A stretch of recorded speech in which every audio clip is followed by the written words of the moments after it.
Pine Hill was known as a peaceful, picture-perfect town where neighbors shared barbecues. Kids played in safe streets, and families lived what appeared to be idyllic lives. But the tranquility was shattered by the horrifying murder of Jennifer Johnson, a striking and well-loved member of the community. Her death was not just a tragic incident. It became a catalyst that revealed the dark and twisted realities lurking beneath the town's polished surface. Jennifer's murder stunned Pine Hill not only because of its brutality, but because it involved people who were seen as pillars of the community: respected professionals, devoted spouses, and seemingly happy couples. She and her husband, Mark Johnson, were admired for their charm and warmth, while their closest friends, Daniel and Linda Garner, appeared to be the embodiment of suburban success and marital stability. The shocking revelation of Jennifer's involvement in a consensual wife-swapping arrangement with the Garners challenged the town's perception of these individuals and laid bare a web of hidden desires and emotional entanglements. What had begun as an adventurous lifestyle choice between consenting adults spiraled into a dangerous emotional triangle, primarily driven by Daniel Garner's growing obsession with Jennifer. Jennifer's decision to end the intimate arrangement, sensing Daniel's increasingly unhinged behavior, ignited a deadly chain reaction. Daniel, unable to cope with rejection and emotionally unraveling, eventually broke into the Johnsons' home and murdered Jennifer in a jealous, delusional rage. The brutality of the act and the quiet collusion of his wife, Linda, in covering up the crime, revealed the true horror lying just beneath the surface of Pine Hill's suburban charm. The murder of Jennifer Johnson served as a grim reminder that behind even the most carefully curated facades, there can exist a devastating world of secrets, lies, and psychological collapse. Jennifer Johnson was, by all outward appearances, the embodiment of the modern suburban ideal. In her mid-30s, she had a radiant smile, a reputation for kindness, and a natural charm that made her popular among neighbors and friends.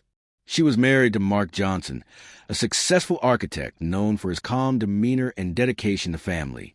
They had 2 young children and lived in a spacious house in Pine Hill, a town where crime was rare and families thrived. But behind the closed doors of their beautiful home, Jennifer was silently struggling. As the years wore on, her marriage began to feel less like a passionate partnership and more like a mechanical routine. Though Mark was a loyal and hardworking husband, he was often absorbed in his career, leaving Jennifer to manage the emotional and domestic aspects of their lives alone.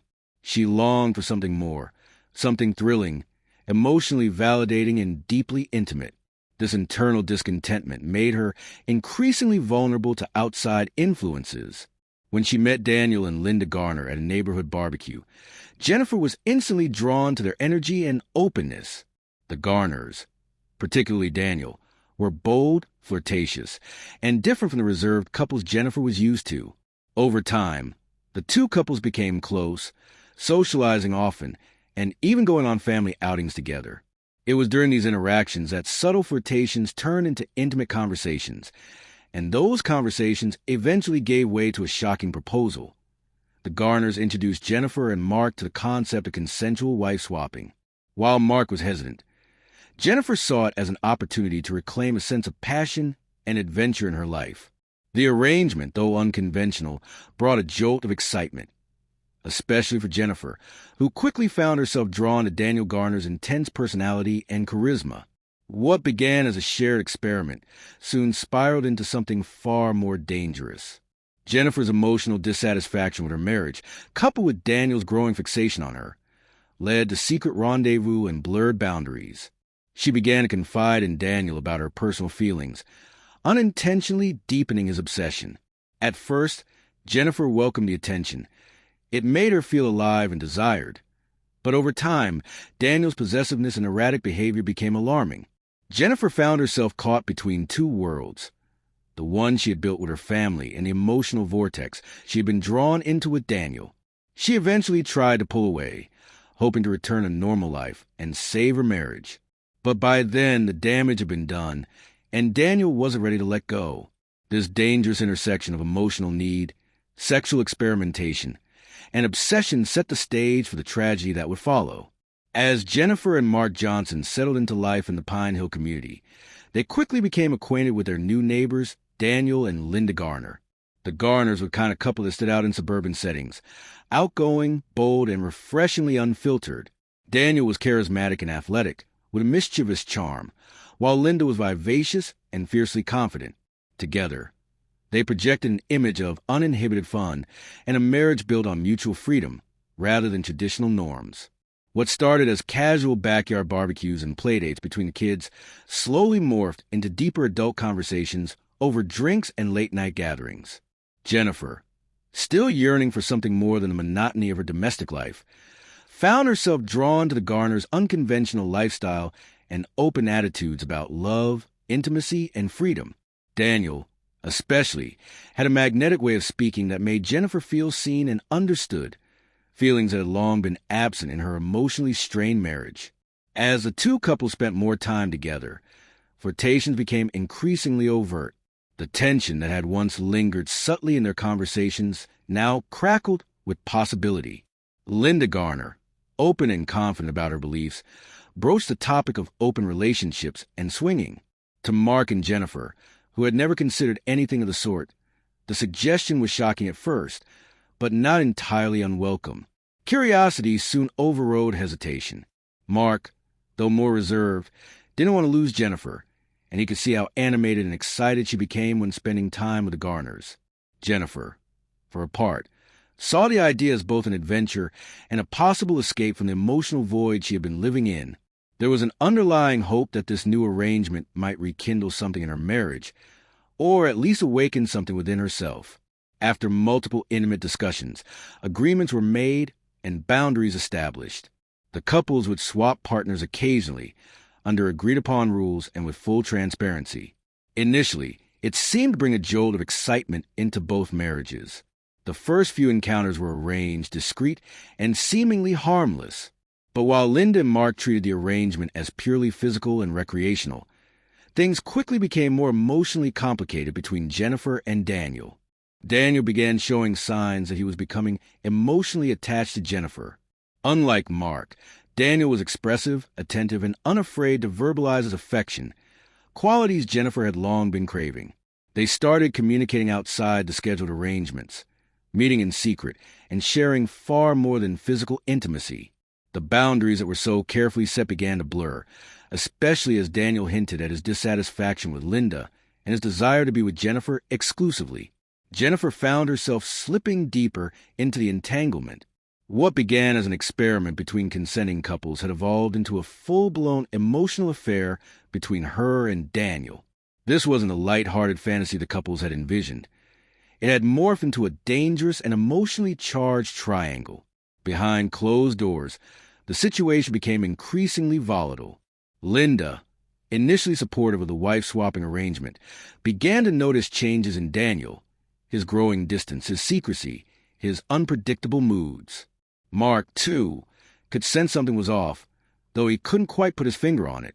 Neither spouse knew just how far things had gone, or how explosive the consequences would be once the truth surfaced.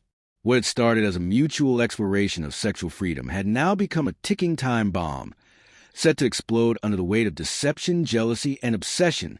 As the wife-swapping experiment continued, the novelty and thrill that initially held the couples together began to fade, at least for some. For Jennifer Johnson and Daniel Garner, however, it was just the beginning of something far more intense, dangerous, and forbidden. Their encounters, which were once part of an agreed-upon arrangement between both couples, quickly crossed a line into a secret emotional and physical affair. They began seeing each other outside the scope of the rules. What had started as scheduled swaps turned into private rendezvous, unspoken meetings in motels, and clandestine phone calls laced with longing. They no longer needed the consent of their spouses. What they felt, they told themselves, was more than just physical chemistry. It was love. Daniel, in particular, grew obsessed. He was captivated by Jennifer's vulnerability, her softness, and her need for affection. He became possessive, intense, and emotionally demanding. He would send her long, poetic messages, tell her that she was the only person who ever understood him, and even began speaking about a future where they could be together permanently, just the two of them. His behavior became more controlling and at times erratic, especially when Jennifer tried to pull back or set boundaries. Jennifer, caught in an emotional whirlwind, began believing that perhaps Daniel truly was her soulmate. He made her feel alive, desirable, and important in ways her husband, Mark, no longer could. She didn't see Daniel's obsession as a red flag. Instead, she interpreted it as deep passion and devotion. Over time, she became more emotionally detached from Mark and less interested in maintaining the illusion of a happy home. Daniel's manipulation grew more intense. He painted Linda, his wife, as a burden, a woman who didn't understand him, who stifled his freedom, who was standing in the way of his happiness. He began subtly pressuring Jennifer to consider leaving Mark. More chillingly, he hinted that maybe the only thing keeping them apart was the presence of their respective spouses. Jennifer didn't realize at the time, but Daniel was grooming her for something far darker than a simple affair. He was preparing her to embrace a fantasy that could only be fulfilled through tragic means. Meanwhile, Linda and Mark were growing suspicious. The late-night phone calls, the excuses, the way Jennifer and Daniel would sneak glances at each other in group settings, all began to feel wrong. The foundation of trust the couples had tried to build through their open arrangement was crumbling, and neither Linda nor Mark knew just how far the betrayal had gone or what it might cost. Daniel's obsession had turned dangerous. He didn't just want to be with Jennifer. He wanted to erase everything standing in their way. He began planting seeds of resentment in Jennifer's mind. Why should we keep pretending? We deserve to be happy. If they weren't in the picture, we could finally be free. And Jennifer, emotionally fragile and desperate for love, was beginning to believe him. Daniel began manipulating Jennifer into believing that their spouses were obstacles to their happiness. He suggested they could only be truly free if Linda and Mark were out of the picture. Daniel's obsession deepened, and he started emotionally manipulating Jennifer by painting their spouses, Linda and Mark, as the main barriers to their happiness. He convinced Jennifer that the only way they could truly be together was if those obstacles were removed permanently. His suggestions turned darker, hinting that eliminating their partners might be the only solution. What started as an affair had now spiraled into a sinister plot driven by obsession, control, and a delusional fantasy of freedom through violence. The affair turned deadly when Mark was found murdered in what initially appeared to be a home invasion. Suspicion soon fell on Jennifer and Daniel. The twisted relationship took a fatal turn when Mark, Jennifer's husband, was discovered murdered in his home. At first, the scene looked like a random home invasion, but inconsistencies quickly raised red flags. Investigators began to dig deeper into Jennifer's recent behavior and uncovered her affair with Daniel. As more evidence surfaced, suspicion shifted toward the lovers, suggesting the murder may have been premeditated as part of their plot to be together. As Daniel's obsession with Jennifer intensified, his behavior became more erratic. He started disregarding boundaries and obsessively pursuing Jennifer, much to Linda's growing concern. Daniel's fixation on Jennifer turned dangerous, and his obsessive thoughts began to consume him. He grew distant, irritable, and increasingly possessive of Jennifer, leading to an escalating tension in both his marriage and his interactions with her. This spiral eventually set the stage for the tragic events that would follow. As Daniel's obsession with Jennifer grew, she became increasingly uncomfortable with his advances. At first, Jennifer was flattered by the attention, but soon turned into something more unsettling and possessive. His behavior became more aggressive, and his touches and conversations became inappropriate. Jennifer began feeling trapped in the situation and sensed that Daniel was crossing boundaries. She discussed her concerns with her husband, Mark, but he dismissed them, attributing Daniel's behavior to a more intense expression of affection. Ultimately, Jennifer decided that the only way to regain control was to end the wife-swap arrangement altogether. She believed that doing so would help reset the dynamic and return things to normal, thinking it would ease Daniel's obsessive tendencies and save her marriage. She hoped this would put an end to the tension and allow her to move forward without confrontation. However, when Jennifer made her decision, Daniel reacted poorly. One evening, when Mark was away on business, Daniel showed up at the Johnsons' house unannounced. Jennifer, although taken aback, reluctantly let him in, hoping to avoid a scene. She tried to remain calm as Daniel confessed his deep feelings for her, talking about a future together. Jennifer, horrified, rejected him, explaining that their arrangement had been temporary and was never meant to be anything more. She tried to set clear boundaries, telling him firmly that it was over and that he needed to respect her marriage and her wishes. Daniel, visibly shaken and emotional, tried to persuade her to reconsider, but Jennifer remained firm in her rejection. Over the following days, Jennifer distanced herself from Daniel, hoping that he would understand the situation and move on. She confided in Linda, sharing the distressing encounter and expressing her desire to put everything behind them. Linda, although heartbroken for her friend, promised to speak to Daniel in an effort to resolve the tension. Despite her attempts, Daniel's obsession continued to deepen, and he started acting out in increasingly erratic ways, showing up at Jennifer's workplace and following her outside their arranged meetings. Despite Jennifer's repeated rejections and attempts to distance herself, Daniel's obsession with her intensified. He grew increasingly frustrated and angry, unable to cope with the reality that Jennifer did not share the same feelings for him. His mind became consumed by fantasies of being with her, and he felt betrayed by her refusal to give in to his advances. Daniel began to see Jennifer's rejection as a personal attack, interpreting it as something he could not allow to stand. In the days leading up to the tragic confrontation, Daniel showed signs of mounting instability. He stopped going to work, spent his time driving by Jennifer's house, and began sending her threatening messages.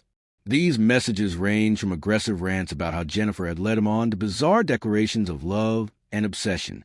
Jennifer, feeling increasingly unsafe, changed her phone number, told Mark about the escalating situation, and began taking precautions at home, locking all windows and doors and installing extra security cameras. On the fateful evening, Daniel, in a state of emotional turmoil, showed up at Jennifer's house once again. Jennifer, who had hoped the situation had calmed down, was shocked to find Daniel standing on her doorstep. He was unrecognizable, his eyes filled with rage and despair.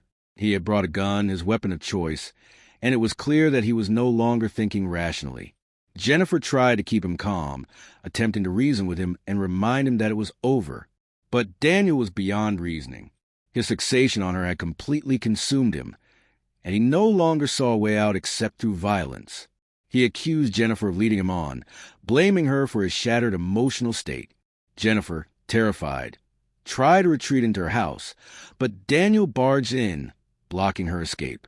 As the argument escalated, Daniel pulled out the gun, pointing it at Jennifer. In a final, tragic moment, Jennifer screamed for help, but Daniel, in a fit of rage, shot her. The bullet struck her in the chest, and she collapsed to the floor. Daniel, now in a state of numbness and disbelief, stood over her lifeless body. It was only after the deed was done that he realized the magnitude of his actions. He had murdered the woman he thought he loved, the woman who had rejected him. The aftermath of the shooting was chaotic. Daniel didn't flee immediately. Instead, he sat in the house, waiting for the inevitable consequences of his actions. It wasn't until he heard the sound of sirens in the distance that he finally decided to leave, walking away from the scene of the crime without much resistance. The police were called to the scene by a neighbor who had heard the gunshot and Jennifer's screams. When they arrived, they found Jennifer's body and began investigating the case. It didn't take long for them to track Daniel down, who was apprehended shortly afterward. The police found the gun he had used and collected evidence linking him to the crime scene. After Daniel was arrested, his trial revealed the depth of his obsessive behavior. Evidence of his stalking, harassment, and escalating threats towards Jennifer came to light. His defense team attempted to argue that he was mentally unstable due to his obsession, but the prosecution presented a clear case of premeditated murder. Daniel was convicted, and his case became a chilling example of how unchecked obsession and fantasy can lead to deadly violence. His actions served as a stark warning about the dangerous consequences of obsession when it is not addressed early on.